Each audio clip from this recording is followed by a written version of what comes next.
അധ്യായം 12. കർത്താവ് അബ്രാമിനോട് അരുളിച്ചെയ്തു, നിന്റെ ദേശത്തെയും ബന്ധുക്കളെയും പിതൃഭവനത്തെയും വിട്ട് ഞാൻ കാണിച്ചു തരുന്ന നാട്ടിലേക്ക് പോവുക. ഞാൻ നിന്നെ വലിയൊരു ജനതയാക്കും. നിന്നെ ഞാൻ അനുഗ്രഹിക്കും.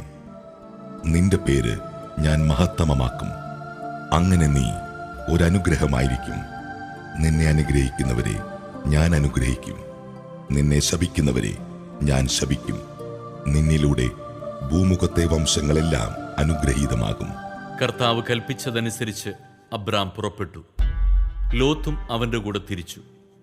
ഹാരാൻ ദേശത്തോട് വിട പറഞ്ഞപ്പോൾ അബ്രാമിന് 75 വയസ്സ് പ്രായമായിരുന്നു. അബ്രാം ഭാര്യ സാറായിയെയും സഹോദരപുത്രൻ ലോത്തിനെയും കൂടെ കൊണ്ടുപോയി. ഹാരാനിൽ തങ്ങൾ നേടിയ സമ്പത്തും ആളുകളുമായി അവർ കാനാൻ ദേശത്തേക്ക് പുറപ്പെട്ട് അവിടെ എത്തിച്ചേർന്നു. അബ്രാം ആ ദേശത്തിലൂടെ സഞ്ചരിച്ച് ഷെക്കെമിൽ മോറയുടെ ഓക്കുമരം വരെ എത്തി. അക്കാലത്ത് കാനാൻകാർ അവിടെ പാർത്തിരുന്നു. കർത്താവ് അബ്രാമിന് പ്രത്യക്ഷപ്പെട്ട് അരുളിച്ചെയ്തു, ഈ നാട് നിന്റെ സന്തതികൾക്ക് ഞാൻ കൊടുക്കും. തനിക്ക് പ്രത്യക്ഷപ്പെട്ട കർത്താവിന് അബ്രാം അവിടെ ഒരു ബലിപീഠം പണിതു. അവിടെ നിന്ന് അവൻ ബഥേലിന് കിഴക്കുള്ള മലമ്പ്രദേശത്തേക്ക് കടന്ന് അവിടെ ബഥേലിന് കിഴക്കും ആയിക്ക് പടിഞ്ഞാറുമായി താവളമടിച്ചു.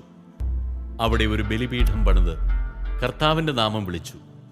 അവിടെ നിന്ന് അബ്രാം നെഗബിന് നേരെ യാത്ര തുടർന്നു. അവിടെ ഒരു ക്ഷാമമുണ്ടായി. കടുത്ത ക്ഷാമമായിരുന്നതിനാൽ ഈജിപ്തിൽ പോയി പാർക്കാമെന്ന് കരുതി അബ്രാം അങ്ങോട്ട് തിരിച്ചു. ഈജിപ്തിലെത്താറായപ്പോൾ ഭാര്യ സാറായിയെ വിളിച്ച് അവൻ പറഞ്ഞു, നീ കാണാൻ അഴകുള്ളവളാണെന്ന് എനിക്കറിയാം.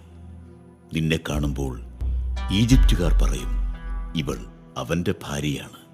എന്നിട്ടെന്നെ അവർ കൊന്നുകളയും. നിന്നെ ജീവിക്കാൻ അനുവദിക്കുകയും ചെയ്യും.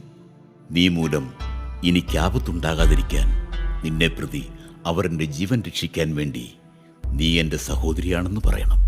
അവർ ഈജിപ്തിലെത്തി. അവൾ കാണാൻ വളരെ അഴകുള്ളവളാണെന്ന് ഈജിപ്തുകാർക്ക് മനസ്സിലായി. അവളെ കണ്ടപ്പോൾ ഫറവോയുടെ സേവകന്മാർ അവളെപ്പറ്റി ഫറവോയോട് പുകഴ്ത്തി പറഞ്ഞു. അവൾ ഫറവോയുടെ കൊട്ടാരത്തിലേക്ക് ആനയിക്കപ്പെട്ടു.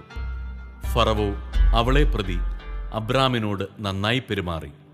അവന് ആടുകൾ, കാളകൾ, കഴുതകൾ, ഒട്ടകങ്ങൾ, വേലക്കാർ, വേലക്കാരികൾ എന്നിവ ലഭിച്ചു.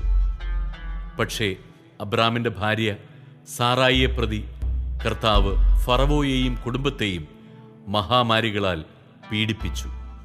തന്മൂലം ഫറവോ അബ്രാമിനെ വിളിച്ചു പറഞ്ഞു, നീ ഈ ചെയ്തത് എന്താണ്? അവൾ നിന്റെ ഭാര്യയാണെന്ന് എന്നോട് പറയാതിരുന്നത് എന്തുകൊണ്ട്? അവൾ സഹോദരിയാണ് എന്ന് നീ പറഞ്ഞതെന്തിന്? അതുകൊണ്ടല്ലേ ഞാൻ അവളെ ഭാര്യയായി സ്വീകരിച്ചത്. ഇതാ നിന്റെ ഭാര്യ, അവളെ ഇങ്ങോട്ട് സ്ഥലം വിടുക. ഫറവോ തന്റെ ആൾക്കാർക്ക് അബ്രാമിനെക്കുറിച്ച് കൽപ്പന കൊടുത്തു. അവർ അവനെയും ഭാര്യയെയും അവന്റെ വസ്തുവകകളോടുകൂടെ യാത്രയാക്കി.